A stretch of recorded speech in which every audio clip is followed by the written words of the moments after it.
உனக்கு விரோதமாக கூர்த்திட்டப்பட்ட எந்த ஆயுதமும் ஜெயிக்காதா. ஹல்லேலூயா.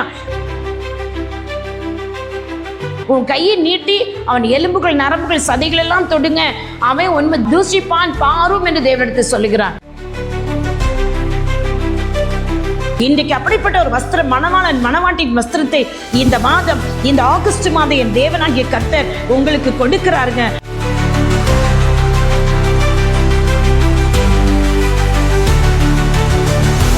இழந்து போன எல்லாவற்றையும் இரட்டிப்பாய் திருப்பி கொடுக்கிறாரு. பிள்ளைகள் முதற்கொண்டு அவர் எல்லாவற்றையும் இரட்டிப்பாய் திருப்பி கொடுத்திருக்கிறார். கிறிஸ்துக்கள் பிரியமானவர்களே, ஆண்டவரும் இரட்சகருமாய் இயேசுவின் நாமத்தினாலே உங்களை நான் வாழ்த்தி ஆசீர்வதிக்கிறேன். இந்த மாதம் ஆகஸ்ட் மாதத்தின் வாக்குத்தத்தத்தை நாம் காண்பதற்கு முன்பதாக, கேட்பதற்கு முன்பதாக, என் தேவனாகிய கர்த்தர் ஆகஸ்ட் மாதத்தை எபிரேயத்தில் எலுல் மாதம் என்று சொல்லப்படுகிறது. இந்த எலுல் மாதத்தில் தேவனே நம்முடைய களத்தில் இறங்கி வருகிறாராம். இஸ்ரவேல் ஜனங்களோடு தேவன் களத்தில் இறங்கி வந்து அவர் அற்புதங்களை செய்ததை வேதத்திலிருந்து நாம் பார்க்க போகிறோம். இந்த வேதத்தின் அதிசயத்தை காணும்போது நம்முடைய கண்களை கர்த்தர் திறந்திருக்கிறபடினா ஒவ்வொருடைய பிரகாசமுள்ள மனக்கண்கள் திறக்க முடியும். நான் ஜெபிக்கிறேன், உங்களுடைய பிரகாசமுள்ள மனக்கண்கள் திறந்தால்தான் வேதத்தின் அதிசயத்தை நம்முடைய கண்களால் காண முடியும். இன்றைக்கும் இந்த எலுல் மாதம் தேவன் களத்தில் இறங்கி வந்து அவருடைய கரம் உங்களுக்காக நீட்டப்பட்டு, அவருடைய வலதுகரம் யுத்தம் செய்கிற வலதுகரம், அவருடைய வலதுகரம் எல்லாவற்றையும் ஆளுகை செய்கிற வலதுகரம், அவருடைய வலதுகரத்தில் நன்மை இருக்கு, சர்வ வல்லமை இருக்குது. அவருடைய வலதுகரத்தில், அந்த வலதுகரத்தின் நன்மையினால் உன்னை தூக்கி எடுக்க போகிறார். பயப்படாதேன்னு சொல்லுகிறாரு. அவருடைய வலதுகரம் உனக்காக யுத்தம் செய்ய போகுது. இந்த மாதம் ஜெயம் எடுத்து தரப்போகிறது. எனக்கு அருமையான தேவஜனமே, இன்றைக்கு இந்த ஆகஸ்ட் மாதத்தின் வாக்குத்தத்தமானது ஏசாயா 54 அதிகாரம் 17வது வசனம். ஏசாயா 54 17வது வசனம். உனக்கு விரோதமாக உருவாக்கப்படும் எந்த ஆயுதமும் வாய்க்காதே போகும். உனக்கு விரோதமாக நியாயத்தில் எழும்பும் எந்த நாவையும் நீ குற்றப்படுத்துவாய். ஹல்லேலூயா, ஸ்தோத்திரம். நீ குற்றப்படுத்துவாய் என்று வேதம் சொல்லுகிறது. வாய்க்காத ஆயுதம் முதலில் நாம் பார்க்க என்று சொன்னால் ஆயுதத்தை குறித்து பார்க்கலாம். என் தேவனாகிய கர்த்தர் இங்கே இந்த ஆயுதத்தை குறித்து எபிரேயத்தில் பார்த்தீர்கள் என்று சொன்னார். இதே ஏசாயா 54:17 எபிரேயத்தில் இருக்கிற இல்லையா அந்த வசனத்தை அப்படியே தமிழ் ஆக்கத்தில் நீங்கள் பார்த்தீர்கள் என்று சொன்னால், உனக்கு விரோதமாக ஷார்ப்பாக்கப்பட்ட, உனக்கு விரோதமாக கூர்மையாக்கப்பட்ட, உனக்கு விரோதமாக கூர்த்திட்டப்பட்ட எந்த ஆயுதமும் ஜெயிக்காதா. ஹல்லேலூயா. உனக்கு விரோதமாக எந்த மந்திரவாதி, எந்த சூனியக்காரி வேலைக்கோ, உன் குடும்ப வாழ்க்கைக்கோ, திருமணத்திற்கோ, குழந்தைகள் பெற்றெடுக்க கூடாதபடியோ, பலவித வியாதிகளோ என்னத்தை உனக்கு விரோதமாக கூர்த்திட்டு இருந்தாலும் அது ஜெயிக்காது. அது ஜெயிக்காது. அந்த ஆயுதம் ஜெயிக்காது. அந்த ஆயுதம் செயலிழந்து போகும் என்று சொல்லுகிறார். ஹல்லேலூயா. இங்கே பார்ப்பீர்கள் என்று சொன்னால், ஆயுதம் என்று சொல்லும் பொழுது தேவனுடைய கை.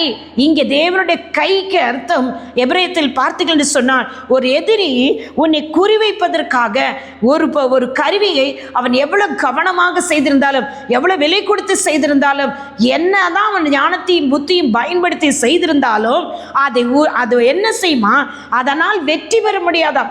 அந்த ஆயுதத்தினால் வெற்றி பெற முடியாதாம். அது என்ன செய்யும், அது சக்தி இழந்து போய்விடும் என்று சொல்கிறார்.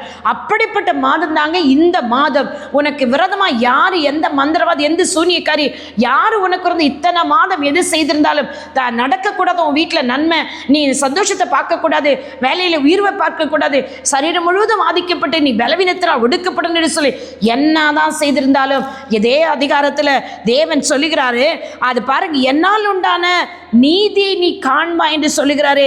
தேவ வசனம், தேவ பிள்ளையே, தேவனாய் கர்த்தர் இங்கே சொல்லியிருக்கிறார், நீ பயமில்லாதிருப்பாய், திகிலுக்கு தூரமாவாய், அது உன்னை அணுகுவதில் என்று கர்த்தர் சொல்லுகிறார். இந்த மாதம் களத்தில் இருக்கிறார், களத்தில் இருந்து கொண்டு சொல்லிக் கொண்டிருக்கிறார்.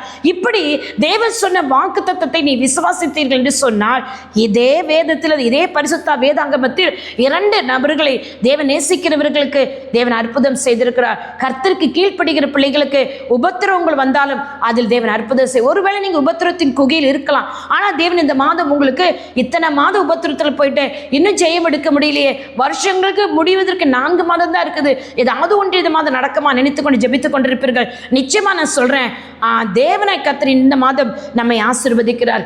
இங்கே யோபுவை குறித்தும் யோசுவா குறித்து நம்ம 2 நபர்களை குறித்து பார்க்கலாம்.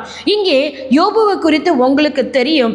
யோபு 1ஆம் அதிகாரம் 11ஆம் வசனமும், யோபு 2ஆம் அதிகாரம் 5ஆம் வசனமும், யோபு 42ஆம் அதிகாரத்தை நாம் பார்க்கலாம். யோபு யோபு 1:11 2:5 பிசாசானவன் யோபை உயிர்த்தப்படுத்தும்படி என்ன செய்கிறான்?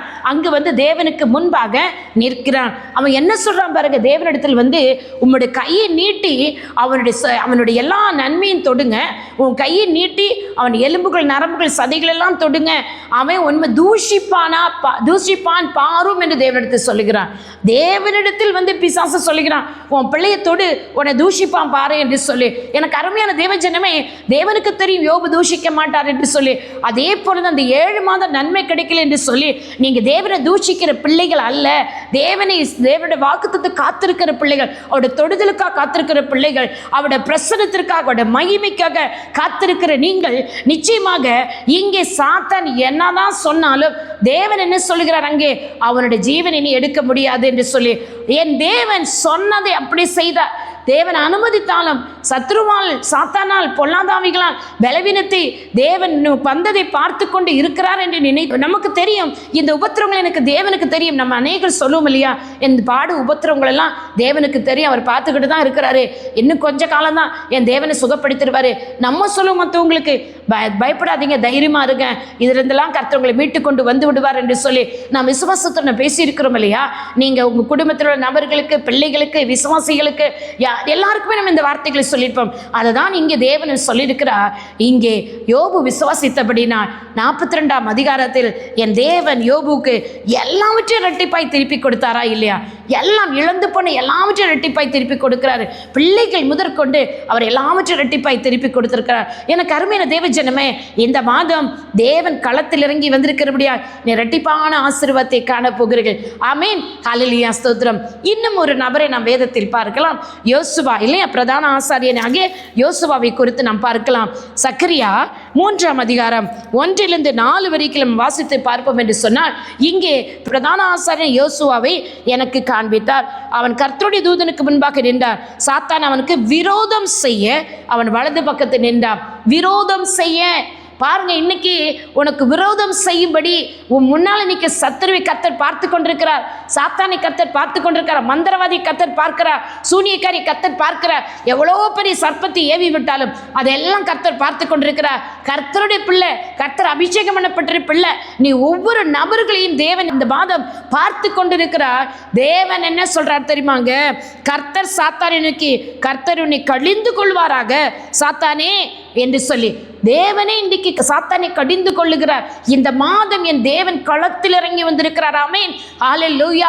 கர்த்தர் சாத்தானை கடிந்து கொள்ளுகிறார். உனக்கு விரோதமா வந்தவர்களை கர்த்தர் கடிந்து கொள்ளுகிறார். நான் அபிஷேகம் பண்ணப்பட்டவர்களை, நான் அபிஷேகம் பண்ண பிள்ளை, நான் தெரிந்து கொள்ள பிள்ளை, நான் ரட்சித்த பிள்ளையை, நான் மீட்டுக்கொண்ட பிள்ளை, இயேசு ரத்தத்தினால் மீட்கப்பட்ட பிள்ளைகளை, அவர் விலக்கரியம் செலுத்தி மீட்ட பிள்ளைகளுக்கு விரோதமா நிற்கிற சாத்தானை கர்த்தர் இந்த மாதம் சாத்தானை கடிந்து கொள்ளுகிறார். பயப்படாதீங்க, தைரியமா இருங்க, விசுவாசத்தோடு இருங்க.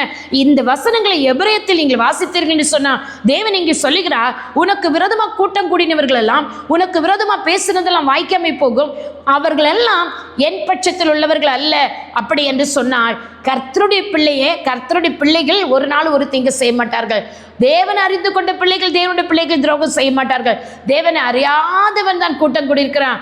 அது கண்டிப்பா அப்படிப்பட்டவன் என்ன செய்வான், என் பிள்ளைக்கு விரோதமா துரோகம் செய்தவனை நான் பார்த்துக்கிறேன், நீ சும்மா இரு, அவன் உன் பக்கத்தில் வரப்போறான் பாரு அப்படின்னு சொல்லி சாத்தான் என்னதான் உனக்கு விரோதமா பேசினாலும் செய்தாலும் தேவன் சொல்லுகிறார், அது வாய்க்காதே போகும். அந்த ஆயுதம் நான், என் வாயில் இருக்கிற வார்த்தையை அனுப்பி உன்னை ஆசீர்வதிக்கிறேன், உன்னை பாதுகாத்துக் கொள்ளுகிறேன், நான் உன்னை சுற்றி அக்கினி மதிலா இருக்கிறேன் தேவன் சொல்லுகிறார். இங்கே யோசுவாவின் மேல இருக்கிற அழுக்கு வஸ்திரங்களாம் கர்த்தர் மாற்ற சொல்லுங்க. எனக்கு அருமையான தேவஜனமே, ஒருவேளை இன்றைக்கு பயங்கரமான படுகொலை இருப்பீங்க. அழுக்கு வஸ்திரம், வியாதியின் வஸ்திரம், நெருக்கத்தின் வஸ்திரம், ஒடுக்கத்தின் வஸ்திரம், கவலையின் வஸ்திரம், என்னெல்லாமோ அழுக்கு வஸ்திரங்களை மந்திரவாத சூனியத்தினால, மனக்கவலை போராட்டத்தினால ஒடுக்கத்தின் வஸ்திரத்தை தரித்திருக்கிறீங்களா? என் தேவன், கர்த்தராகிய தேவன் இன்றைக்கு உனக்கு ஒரு தூதனை அனுப்புகிறார். உனக்கு தான் இந்த செய்தி, உன் மேல இருக்கிற வஸ்திரத்தை கர்த்தரே கழற்றி போட வைக்கிறார், உதவி செய்கிறார். உதவி செய்கிற தூதனை கர்த்தர் அனுப்பி இருக்கிறார். சமாசி பண்ணுகிற தூதர்களை கர்த்தர் அனுப்பி, இங்கே பாருங்களே, யோசுவாவின் மீது வஸ்திரத்தை மாற்றி அவனுக்கு ஆசாரிய வஸ்திரத்தை கொடுக்கிறார். நாம் பார்ப்போம் என்று சொன்னார். யாத்திரையாகமம் 28ஆம் அதிகாரத்தில் நீங்க வாசிப்பீங்களா, ஆரோனுக்கு ராஜ வஸ்திரம், அதாவது அபிஷேகம் பண்ணுவதற்கு ஆரோனுக்கு அந்த பரிசுத்த வஸ்திரத்தை கர்த்தர் கொடுக்கிறார். அந்த வஸ்திரம் மகிமையும் அலங்காரமும் பரிசுத்தம் நிறைந்த வஸ்திரத்தை ஆரோனுக்கு தேவனை கர்த்தர் கொடுக்கிறார். எனக்கு அருமையான தேவ ஜனமே, அந்த வஸ்திரத்தில் பாருங்கள் என்னெல்லாம் இருக்குது. மார்பதக்கம் இருக்குது, ஏபோத்து இருக்குது, அங்கி இருக்குது, விசித்திரமான உள்சட்டை இருக்கிறது, பாகை இடைக்கச்சை காணப்படுகிறது. இன்றைக்கு என் தேவன் உன் மேலே இருந்த வஸ்திரங்களை, அழுக்கு வஸ்திரத்தை மாற்றி போட்டு நீ முன்னேறி செல்ல முடியக்கூடாதபடும் என்று சொல்லி உனக்கு ஒரு முத்திர குத்தி வைத்த வஸ்திரத்தை மாற்றி, உனக்கு திருமணமே நடக்காது, உனக்கு குழந்தைய பிடிக்கணும், அந்த வஸ்திரத்தை கர்த்தர் மாற்றி தேவன் மகிமையான ஒரு வஸ்திரத்தை இந்த மாதம் உனக்கு கொடுக்கிறாரு. இங்கே ஆரோனுக்கு இந்த வஸ்திரத்தை மட்டும் தேவன் கொடுக்கல பாருங்க, அவனுடைய தலையில் இந்த தலைப்பாகையும் மாற்ற சொல்கிறார். தலைப்பாகை என்று சொல்லும்போது, இன்றைக்கு நான் முக்காடு அணிந்திருக்கிறேன் என்று சொன்னார், இது எனக்கு கர்த்தர் கொடுத்திருக்கிற தலைப்பாகை. இதே போல ராஜாக்களுக்கு தலைகளில் பட்டுநாள் செய்தது நாம் இந்திய தேசத்தில் நாம் பார்த்திருப்போம். பட்டுநாள் பட்டு வஸ்திரத்தினால் தலைகள் கட்டி இருப்பார்கள் இல்லையா? அதே போல இங்கே ஆரோனுடைய தலையில் பட்டுநாள் செய்த ஒரு தலைப்பாகு உண்டு. அந்த தலைப்பாகு மட்டுமல்ல, ஒரு கிரீடம் கொடுக்கப்படும், நெற்றிப்பட்டம் ஒரு கிரீடம். அதை வாசித்திருக்க, அது வெள்ளியும் பொன்னும் அல்லையா வைரங்களால் செய்யப்பட்ட ஒரு நெற்றி பட்டமும் அங்கே யோசுவாக்கு கொடுக்கப்பட்டது. எனக்கு அருமையான தேவ ஜனமே, இன்றைக்கு யோசுவா மீது மாற்றி போட்டு ஒரே செகண்டில் என் தேவனாய் கர்த்தர் இப்படிப்பட்ட ஆசீர்வாதத்தை யோசுவாவுக்கு கொடுத்தார் என்று சொன்னார். தேவனுக்கு காத்திருக்கிற பிள்ளைகள், கர்த்தருடைய நாமத்துக்கு பயப்படுகிற பிள்ளைகள், கர்த்தருக்கே காத்து விழுந்து கிடக்கிற பிள்ளைகள் எல்லாருக்கும் தேவன் இந்த மாதம் புதிய வஸ்திரங்களை கொடுக்கிறார். பரிசுத்த வஸ்திரம் அப்பா, ஆவியான் நம்மளுக்குள் இருந்தால் அந்த பரிசுத்த வஸ்திரம் இன்றைக்கு வேதத்தில் நாம் வாசிக்கிறோம் அல்லவா? இங்கே மணவாளன் ஏசாயா 61:10 இவனமா சொல்லப்படுகிறது. மணவாளன் ஆபரணங்களால் தன்னை அலங்கரித்துக் கொள்கிறதற்கும் மணவாட்டின் நகைகளால் தன்னை அலங்கரித்துக் கொள்கிறதற்கும் ஒப்பாக பாருங்க, இது அப்படிப்பட்டதாக இருக்குது. இன்றைக்கு அப்படிப்பட்ட ஒரு வஸ்திரம், மணவாளன் மணவாட்டின் வஸ்திரத்தை இந்த மாதம், இந்த ஆகஸ்ட் மாதம் என் தேவனாகிய கர்த்தர் உங்களுக்கு கொடுக்கிறாருங்க. உங்க தலை உயரக்கூடாதபடி சத்துரு எதையெல்லாம் செய்தானோ, நீ அவமானப்பட்டு நிந்திக்கப்பட்டு ஒடுக்கப்படணும், நீ அடுத்த லெவலுக்கு போகக்கூடாதுன்னு சத்துருப்பட திட்டங்களை தேவனாய் கர்த்தர் மாற்றி உனக்கு விரோதமா திரும்பி திரும்பி, எனக்கு எத்தனையோ நபர்களை தெரியும், மந்திரவாதம் சூன்யம் செய்து செய்து அவர்கள் கொஞ்சம் நல்லா வருவாங்க, மறுபடி செய்வாங்க, கொஞ்சம் நோயிலிருந்து விடுதலையாக மறுபடி செய்வாங்க. இப்படியே விழுந்து விழுந்து எழுந்திருக்கிற பிள்ளைகளுக்கு விரோதமாக சாத்தான் வந்து நின்றாலும், கர்த்தரே அதை பார்த்து கொண்டு இருந்த நாட்களாக கழிந்த மாதம் வரை இருந்தாலும், இந்த மாதம் என் தேவனை கர்த்தர் யோசுவாவுக்காக பேசினது போல சாத்தானை கர்த்தர் கடிந்து கொண்டு உங்களுடைய எல்லா ஆசீர்வாதங்களையும் ரெட்டிப்பாக தரப்போறாருங்க. இந்த மாதம் என் தேவனாகிய கர்த்தர் ரெட்டிப்பான ஆசீர்வாதம் யோசுவாவுக்கு, யோபுக்கு மட்டுமல்ல, கானானிய ஸ்திரீ வந்து தன்னை தாழ்த்துகிறார், அவள்கிட்ட இருந்த பெருமையை விட்டு அவ தலையை தாழ்த்துறா, இல்லையே வணங்குகிறா. அந்த கானானிய ஸ்திரீயோட மகளுக்கு பிசாசிலிருந்து விடுமையை கொடுத்தார். இந்த மாதம் என் தேவனாய் கர்த்தர் நம்மை தாழ்த்தும் போது, நாம் நம்மை தாழ்த்தும் போது, தேவனுக்கு பயந்து நம்ம ஒப்பு கொடுக்கும் போது, பரிசுத்தாவின் உதவியோடு நிச்சயமாக நீங்கள் விடுதலைகளை பெற்றுக்கொள்ள. அருமையான தேவ ஜனமே, உனக்கு விரோதமாக உருவாக்கப்பட்ட ஆயுதம் வாய்க்காதே போகும். உனக்கு விரோதமாக குற்றப்படுத்தும்படி எழும்பின நாவுகள் என்ன செய்யும்? நாவை நீ குற்றப்படுத்துவாயாம். ஆமென்.